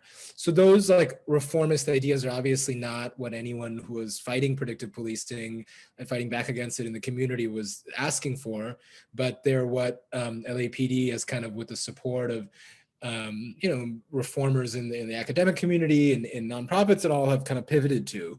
And the SARA model is a component of data-informed community-focused policing, and it's basically this idea of the senior lead officers in LAPD divisions identify these projects that they then like the scanning, for example, is they'll kind of monitor, and then the action that they take is often using their tools like enforcement, ticketing, all of that, to kind of map the community, to weaken the community, to network, to kind of understand the relationships and who's who, and where the kind of really to break down the solidarity in the community that exists there. And we kind of we saw that over time happen in Echo Park with officers on the one hand coming in and saying, and this is what has been shared with us with the different Street Watch folks who are supporting the camp and from residents of the camp too, is police would show up, including the senior lead officer, and sometimes come with this like soft approach of, oh, I'm here buying everyone pizza and I just want to talk, I just want to kind of hear people's concerns and those kinds of things, as well as pretending like they could offer housing or were trying to connect people to services. While at the same time also starting to use kind of enforcement of municipal codes, including and kind of enforcement of tickets and violations as a way of bringing people into the system, of tracking them, of putting a case over them to pressure them. All of that was really part of the groundwork for eventually full-on kind of clearing and attacking, sweeping the encampment. And so that's literally how this data-informed community-focused policing describes the use of the SARA model, that these like SARA projects are supposed to include any encampments in the area. And so they're supposed to be kind of studied, and you collect data on them over time in order to like address the problem. You also work with local stakeholders, which you know obviously include business holders, NIMBYs, developers, those, to kind of come up with like a comprehensive attack on that community. So that I think is important for thinking about as we kind of prepare to organize against 4118 and get ready for the enforcement of it, which the law, and I can explain a little more background now, goes into effect at the beginning of September. And it was passed a couple weeks ago, and is an amendment to a law that already exists. So if the 4118 different versions of it are already on the books, and they basically create criminal penalties for a whole range of activities in public space. I mean, they talk about obviously like sleeping, lying down, sitting, but also like it's like using personal property in public space, you know, or placing public personal property, which like placing personal or using personal property in public space can be something like going on your phone or you know, eating or street vending or whatever it is, like just being in public. But we obviously know that the way these laws are designed to be just weapons that are put in the hands of police, as well as kind of city officials and others working with them to, you know, create a target for that, you know, allow them to kind of discriminatory enforce whatever they want to do. And I see, yeah, Danny mentions that, yeah, the 4118, the older version, which had 4118D, combines with another provision, 5611, which is about kind of use and storage of property in public and other stuff, to create this new enforcement regime. So what the law does is it outlaws those activities, a really broad range of activities, in a whole bunch of like, they kind of designates like, you know, within 50 feet or within certain, like within like the right of way of a curb or the right of way of a sidewalk, and like all of these kind of, or near like a fire hydrant, and all things really generally, as well as it designates these broader zones where you can't do any of those activities, or rather police can attack and arrest you for those activities around kind of different like sensitive locations, including parks, including you know, overpasses, including just like basically a menu of things that those aspects of the law become activated zone by zone through city council resolution.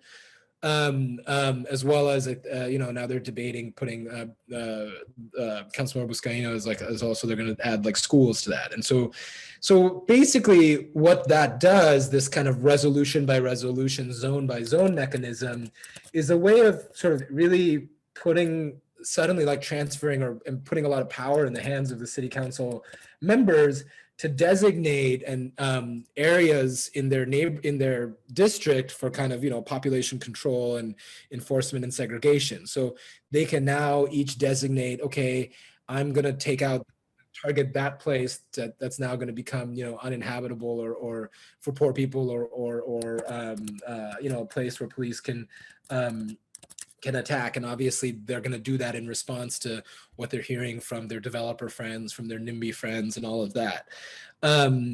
And I think it's really important to think about that in the context of everything we're talking about in the coalition of data-driven policing and surveillance, because in order to do that mapping, in order to do that kind of zone by zone strategy of like knowing like which encampments are from their perspective ready to be attacked in that way, or which are, you know, getting kind of established enough that, like, for example, that different folks were sharing earlier about the Echo Park encampment, like kind of as they took on this character of younger Black men kind of starting to come together and build solidarity and kind of build like a community in that way, that's when the police really started showing up and really started ticketing and kind of aggressive broken windows policing. Like that kind of intel that the police are going to need and the city's going to need to kind of roll this thing out piece by piece, zone by zone, is going to be really dependent on surveillance, and including, you know, this data informed community focused policing framework has these local basically little spy centers, spy garrisons. There's 21 of these across the city called Area Crime and Community Intelligence Centers. It's a bunch of like cops sitting around in kind of a control center, like monitoring, they're 24/7, like monitoring surveillance feeds, like mapping different things. One kind of connection to Echo Park is these ACCICs, they're called Area Crime and Community Intelligence Centers, designate different like little spots as neighborhood engagement areas, as Nina mentioned earlier. And those are basically an evolution of what used to be in the old predictive policing program in Operation Laser. They were these laser zones, like they were anchor points. They were like zones that police targeted under the pretense of like, oh, there's going to be future, like it's predicting that there's going to be crime here. So we need to go show up there because it's predicting crime. Now, like with these kind of reformist notions, they've shifted it a little bit into like, these are problem areas where we're going to work with stakeholders and use surveillance and data mining and engagement to like, you know, address the problem. Of course, we know like the addressing the problem that police do is going to be, you know, brutalization, criminalization, enforcement, arrests, tickets, incarceration. But like, that's the kind of just like new like reformist veneer that's on that.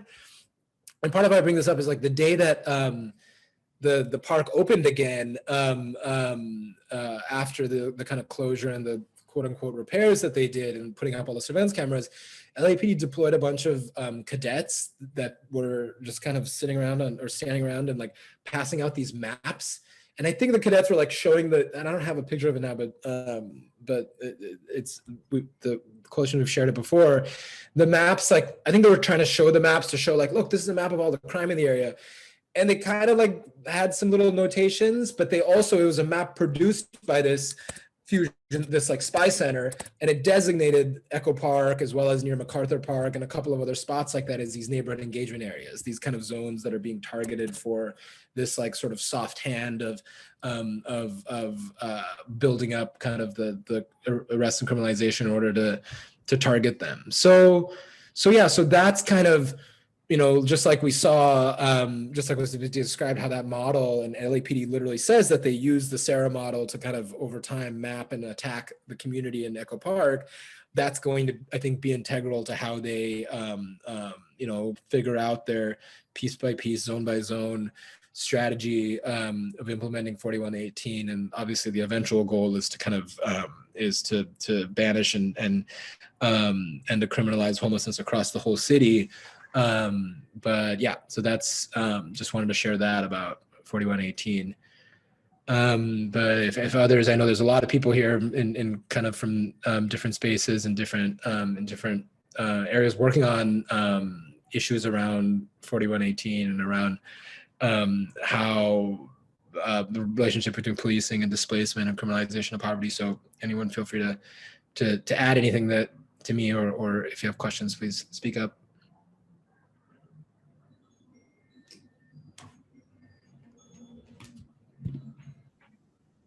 Just one real quickly, if nobody's asking, just more recent development, a political dynamic in the city. So it'll be interesting for us to understand how that may be moving and what are the optics that Buscaino had a big press conference, which was completely disrupted, and he had to run away like he always does, about, you know, just getting these enforcement zones or however they're framing those. And then Mark Ridley Thomas comes back and he says, well, he's not going to support something like that in the council, who is the main architect of this current sort of, you know, permutation of 4118. And then MRT announces that he's not going to be running for mayor anymore either. So that he announced today or yesterday as well.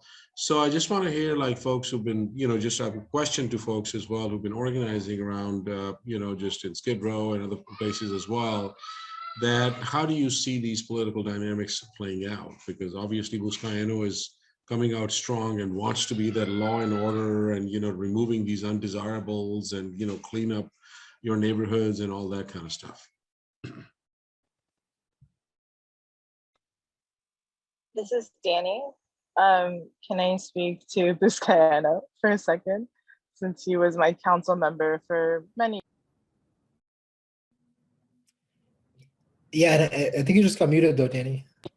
sorry, Buscaino was my council member for many years, and recently in the past 2 weeks, I'm a member of Law 2 as well, South Bay Wilmington local, and we had 2 lockouts in San Pedro in the past week and a half, illegal lockouts, you know? So it's like, not only is he criminalizing, continually to brutally criminalize people in his districts, yeah, he's like, he doesn't give a shit about tenants either. So it's like, what are you doing to solve the problem for your tenants, to alleviate the crisis of unhoused people that you're continuing to criminalize and push and sweep under the rug? And not just that, you're pushing to arrest people, and you're trying to criminalize them by sweeping them away from, like, there are so many people in the community that are saying that we can turn, you know, have these schools be night shelters and resources like that. He refuses, absolutely refuses. And every time that he speaks at a press conference, we can clearly see what kind of mayor Buscaino would be.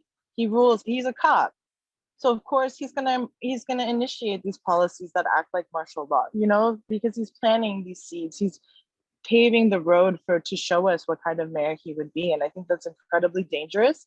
And I think we need to expose that more and more, because he's sneaky and his team is sneaky. And the fact that he tried to physically assault a femme by a grown-ass man, tried to physically assault a femme by grabbing their sign away from them, like, he's on your political team, like, okay, like, that needs to make national news too. Like, you know, it's like, so him and MRT playing this game, dancing this tango, like, it's disgusting. Like, and I'm sure Buscaino is double dealing with Villanueva as well. I don't put that past them. So yeah, lots to look out for, unfortunately.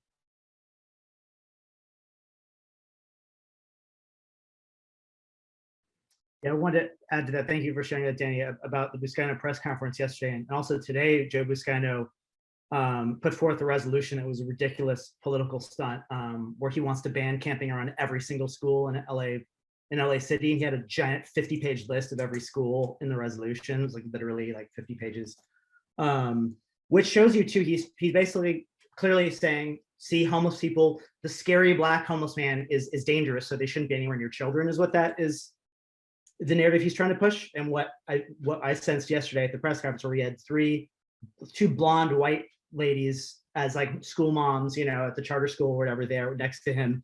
And, you know, these, you know, once again, just like Echo Park, you know, a lot of Black homeless youth in that encampment. And that's a service provider area, by the way, where he chose to do his press conference yesterday. So there's a lot of services right there. You know, he wants to banish unhoused people from those services. But really disgusting too, and this ties into the Echo Park stuff as well. Yesterday, it was really scary.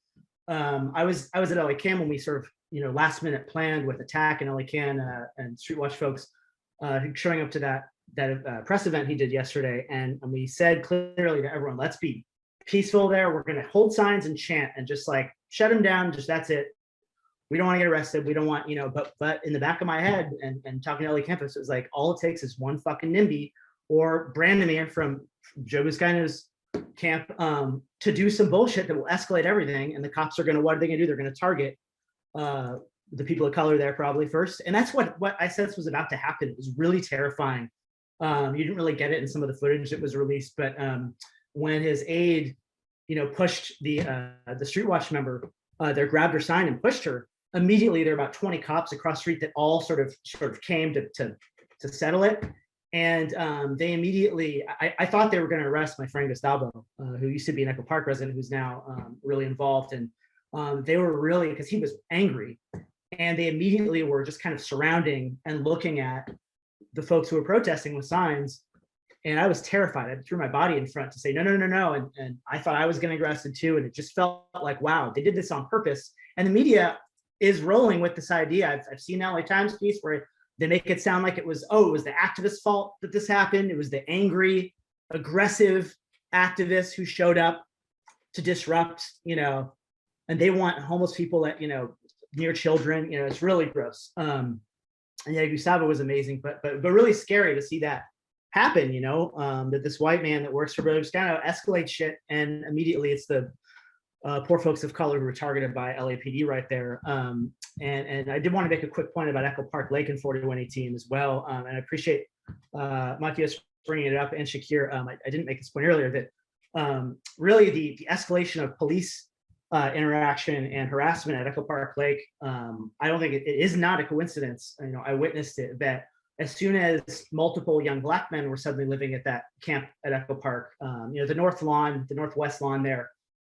has always had, since I've been in Echo Park for 20 years, a come and go kind of homeless population. It was more nomadic, you know, and so this is the first time that I noticed that it was majority young Black men who had been kicked out of shelters, and they had all formed a community where they had dinner together at night and congregated, and they were very peaceful and clean.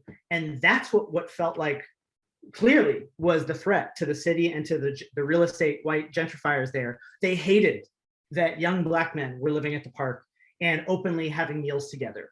And it felt like that's when the engagement, and the senior lead officer who originally was showing up to tell people you can't be here at night, the tactic shifted really quickly to the senior lead officer suddenly going, well, I'm going to play the good cop role and try and gather information and show up with pizzas. He'd show up multiple times. Hey, everyone, I got pizza. Let's hang out and get to know each other.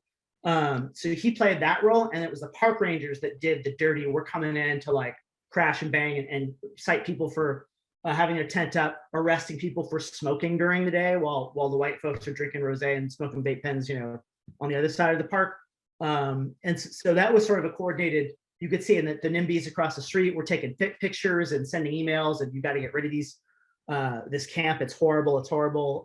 I witnessed the emails, you know, someone showed me. It was actually the chief park ranger's horrific ex-Rampart division officer tried to create division in the camp when he jailed several members of the camp, and he told them, don't talk to Street Watch, they're just hurting you, it's not worth fighting. And then I would be there doing jail support, and the park ranger, the chief ranger, would show up to me and he tried to intimidate me. He said, these people you're trying to help are not good people. Look at these emails, they're horrible, they're gangsters, you know, just horrific, the attempts there. But this is the 4118, just to circle back there and moving forward across the city, is I bring all this up to say that they targeted that camp, and what 4118 does, this new version, is, and how they're justifying is that, well, we're not gonna say you can't camp anywhere, we're just gonna say there's certain areas we don't want you to camp, and how they choose those areas is going to be dictated by, of course, white supremacy and these real estate folks that will say, I don't want that encampment. You got to get rid of that encampment. Suddenly there's Black folks there, you got to clamp down.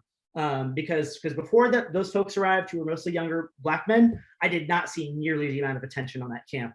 And that's how 4118 is going to be weaponized. So there's going to be projects in each district where council members will say, that camp is a problem. There's resistance there. There's Black folks there, and the white real estate folks don't want to see them. And that's how they're going to use this targeting and weaponizing of the new ordinance.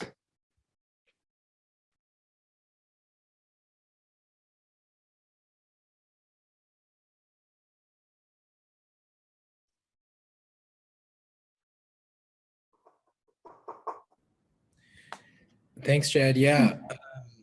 Any more kind of anyone want to share anything more about 4118 and the connections to the Great Echo Park and other political things we've been seeing lately? Just a real brief connection pre-4118 that I feel like folks don't talk about enough. But 4118 does explicitly say like permits will be enforced and used to displace people. And I know that in December of 2020, a production company called Are You Sleeping Productions, I was filming Truth Be Told, an Apple TV series, had displaced a bunch of folks in Skid Row. And Street Watch was at the forefront of that fight. I think Ian Carr is mentioned in the Knock LA article. Well, that same production company tried to, well, actually did displace people in Leimert Park, Africa Town, a little bit after that. And, you know, Africa Town agitated and pushed them out. But just to show that, you know, it is like one consistent battle, and there is a through line between these different parts of LA. Yeah.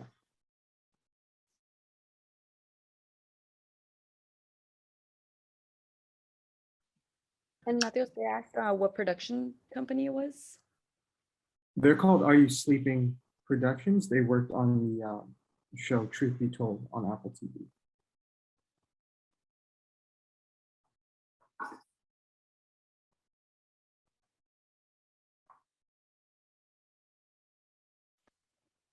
Can I add one more thing, Shakir?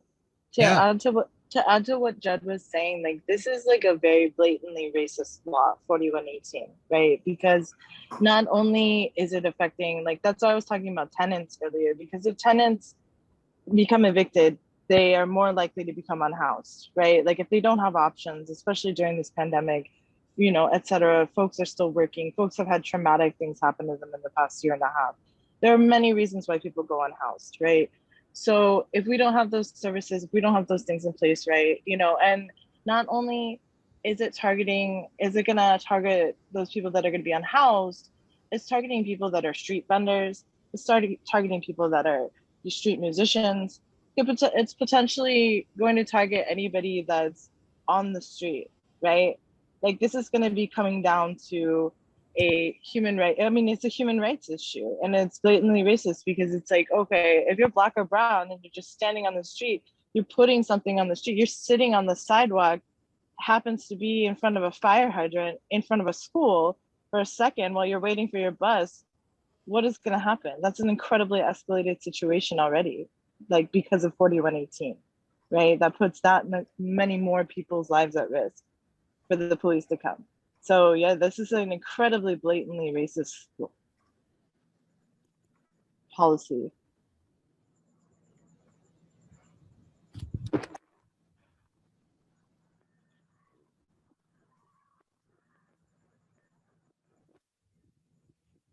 Yeah, and I think it's especially important as we're uncovering, right, and building community and understanding the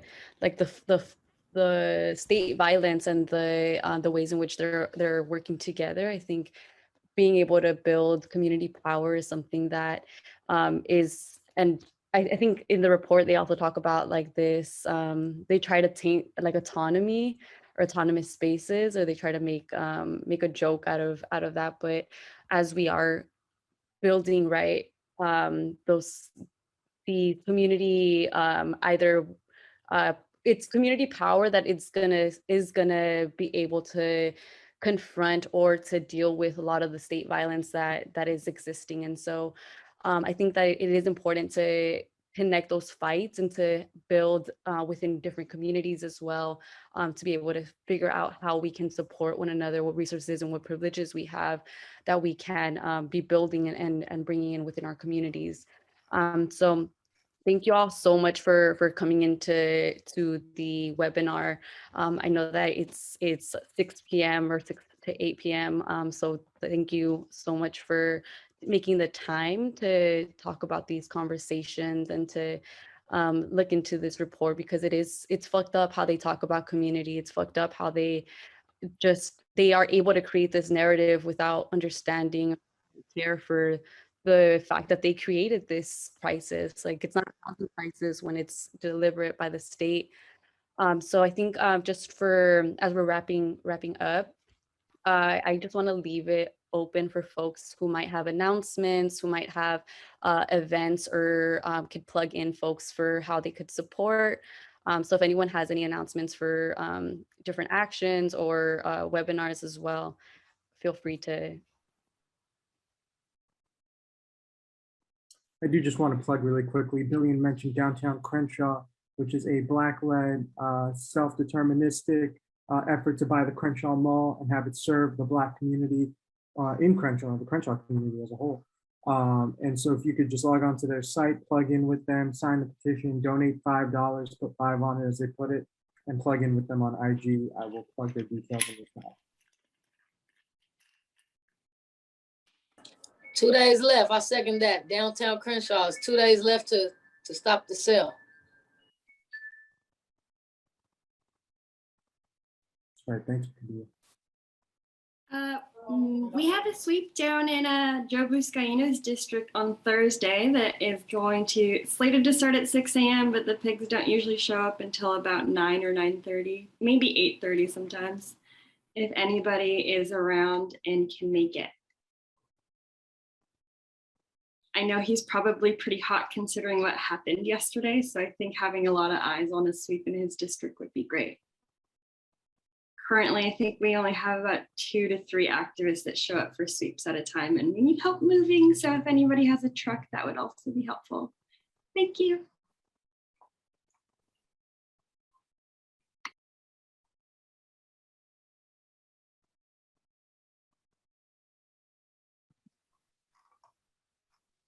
Cool. And I think from our end, I believe the next webinar is for next week. It's the data-driven policing webinar as well. And all of the webinars are, if you haven't logged into the email threads or the email announcements, that's something I would recommend signing up for. But also, you can also look at it through either the website or the website or social media as well, which has announcements about the different webinars that we're having.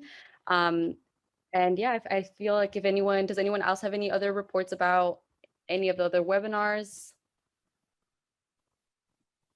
Oh, and then on the thread, they said sweep on Thursday AM. I'm sorry, sweep on Thursday, 6 a.m. in Joe Buscaino's district.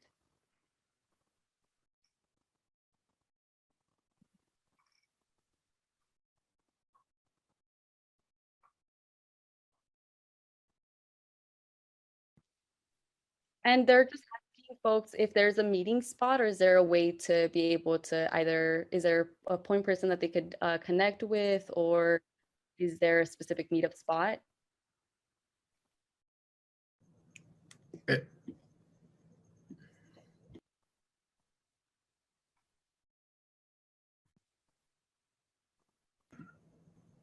I'm not sure if Bunny's still on. Sorry, somebody asked me to type it, so I'm typing it instead. So sorry. But we can also, if folks want to leave, we can keep the room open so that conversation could continue. But or if anyone else has announcements as that's going on, otherwise, yeah, do your thing, people. I'm gonna get this phone number real quick, so don't lock me out quite yet. We'll leave it open. Okay, thank you.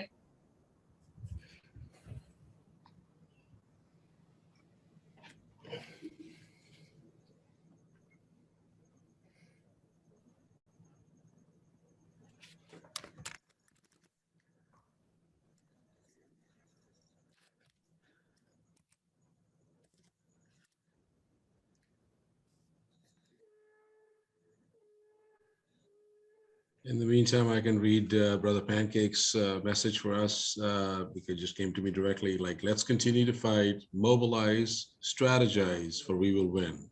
What do we say to this kind of policing? Shut it down. I'm all good now, guys. Thank you.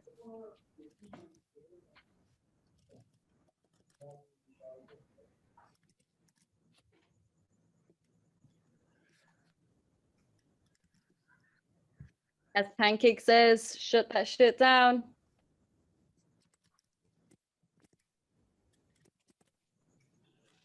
All right, so we will see you all next Tuesday. Is there any sneak preview, Shakir, or? Which Not one's really? Oh, for next Tuesday? I don't think so. I think we kind of Okay. we talked We'll about just- next Tuesday, data-driven policing. Yes. That's what we talked about today, dude. Well, it won't be a repeat, so so it'll be all right. Well, thank you all very. Again in a week. Thank you all very much. And this would be uploaded on the website stoplapdspying.org by Saturday afternoon or so.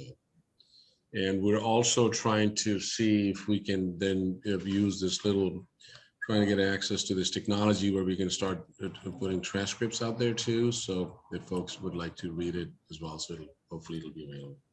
Okay, are we going to sign out? Have a lovely night. Wonderful. Thank you all very much. Thank you, See you all everybody. soon. All right. Have a good night. Thank you. Thank you. Appreciate it. Thank you. Peace.